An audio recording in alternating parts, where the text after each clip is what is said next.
My channel. അപ്പോൾ എല്ലാവരും സുഖമായിട്ടിരിക്കാമെന്ന് കരുതുന്നു. അപ്പോൾ നമ്മുടെ ഇന്നത്തെ വീഡിയോ എന്ന് പറയുന്നത് ചുമ ജലദോഷം പോലെയുള്ള പ്രശ്നങ്ങൾക്ക് നമ്മുടെ വീട്ടിൽ തന്നെ റെഡിയാക്കാൻ പറ്റുന്ന ഒരു സിമ്പിൾ ഒറ്റമൂലിയാണ് നമ്മുടെ ഇന്നത്തെ വീഡിയോ. അപ്പോൾ നമ്മുടെ ചാനൽ ആദ്യമായിട്ട് കാണുന്നവരുണ്ടെങ്കിൽ ഒന്ന് വേഗം സബ്സ്ക്രൈബ് ചെയ്യുക. സബ്സ്ക്രൈബ് ചെയ്യുമ്പോൾ അടുത്തൊരു കുഞ്ഞു ബെൽ ബട്ടൺ കാണും, അതുകൂടി ഒന്ന് എനേബിൾ ചെയ്യുക. എന്നാൽ മാത്രമേ ഞാൻ അപ്ലോഡ് ചെയ്യുന്ന വീഡിയോസിൻ്റെയൊക്കെ നോട്ടിഫിക്കേഷൻസ് കറക്റ്റ് ആയിട്ട് ലഭിക്കൂ. പിന്നെ നിങ്ങളുടെ ഫ്രണ്ട്സ്, ഫാമിലി, റിലേറ്റീവ്സ് എല്ലാവർക്കും ഈ വീഡിയോ ഒന്ന് ഷെയർ ചെയ്തേക്കുക. എന്നിട്ട് അവരോട് പറയാം സബ്സ്ക്രൈബ് ചെയ്യാനും സപ്പോർട്ട് ചെയ്യാനും. അപ്പോൾ നമുക്ക് നമ്മുടെ വീഡിയോ സ്റ്റാർട്ട് ചെയ്യാം.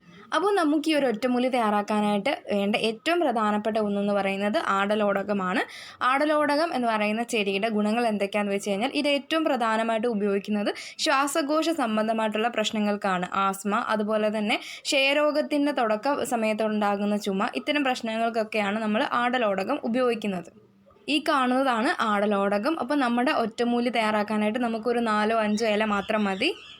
ഇനി നമ്മൾ ഈ ഇല അരിഞ്ഞെടുക്കണം. അപ്പോൾ അരിയുന്നതിന് മുമ്പായിട്ട് അതിൻ്റെ ബാക്കിലുള്ള ആ വെയിൻ ഉണ്ടല്ലോ, അത് നമ്മൾ കട്ട് ചെയ്ത് കളയണം. എന്നിട്ട് വേണം നമ്മളത് ചെറുതായിട്ട് അരിഞ്ഞെടുക്കാൻ. ഇതുപോലെ നമ്മൾ അരിഞ്ഞെടുക്കണം. അതല്ലാന്നുണ്ടെങ്കിൽ കത്രിക വെച്ച് കട്ട് ചെയ്തെടുത്താലും മതി. എന്നിട്ട് നമ്മളിത് ഒരു 2 ദിവസം നമ്മൾ വെയിലത്ത് വെക്കണം. വെയിലത്ത് വെച്ച് ഉണക്കിയെടുക്കണം. ഒരു 2 ദിവസമൊക്കെ ആകുമ്പോഴത്തേക്കും അത് നന്നായിട്ട് ഉണങ്ങും. ഇനി നമുക്ക് ഒറ്റമൂലിക്ക് വേണ്ടിയിട്ടുള്ള ഇൻഗ്രീഡിയൻസ് ഏതൊക്കെയാണെന്ന് നോക്കാം. അപ്പോൾ നമ്മളിത് നേരത്തെ നമ്മൾ ഉണക്കിയെടുത്ത ആടലോടകത്തിൻ്റെ ഇല, പിന്നെ ചുക്കെന്ന് പറയുന്നത് ഇഞ്ചി അരിഞ്ഞുണക്കുന്നതാണ് ചുക്ക്. പിന്നെ കുരുമുളക് വേണം, പനങ്കൽക്കണ്ടം വേണം. അത് കഴിഞ്ഞിട്ട് നമുക്ക് തൃപ്പല്ലി വേണം.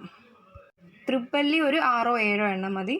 ഇതൊക്കെ നമുക്ക് എത്ര നമ്മൾ ഉണ്ടാക്കുന്നതിനനുസരിച്ച് നമുക്ക് അതിൻ്റെ എല്ലാം ക്വാണ്ടിറ്റി കൂട്ടാവുന്നതാണ്. തൃപ്പല്ലിയും പനങ്കൽക്കണ്ടവും ഒക്കെ നമുക്ക് അങ്ങാടി കടകളിൽ വാങ്ങിക്കാൻ കിട്ടും.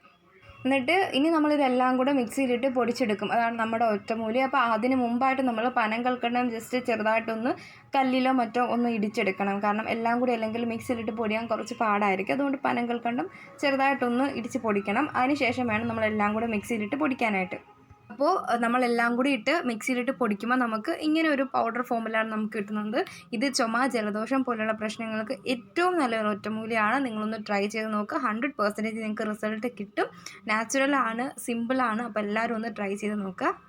ഇനി നമുക്കിത് ഏതെങ്കിലും ഒരു ഉണങ്ങിയ ടിന്നിനകത്തിട്ട് നമുക്ക് സൂക്ഷിച്ച് വെക്കാവുന്നതാണ്. ഒരുപാട് നാളെ നിൽക്കും. അപ്പോൾ എല്ലാവരും ഒന്ന് ട്രൈ ചെയ്ത് നോക്കുക. വീഡിയോ ഇഷ്ടമായിട്ടുണ്ടെങ്കിൽ ലൈക്ക് ചെയ്യുക, ഷെയർ ചെയ്യുക, സബ്സ്ക്രൈബ് ചെയ്യുക. സബ്സ്ക്രൈബ് ചെയ്യുമ്പം അതിനടുത്തുള്ള കുഞ്ഞ് ബെൽ ബട്ടൺ കൂടി ഒന്ന് എനേബിൾ ചെയ്യുക. എന്നാൽ മാത്രമേ ഞാൻ അപ്ലോഡ് ചെയ്യുന്ന വീഡിയോസിൻ്റെയൊക്കെ നോട്ടിഫിക്കേഷൻസ് കറക്റ്റായിട്ട് ലഭിക്കൂ. അപ്പോൾ മറ്റൊരു വീഡിയോ ആയിട്ട് വീണ്ടും കാണാം. Thank you so much.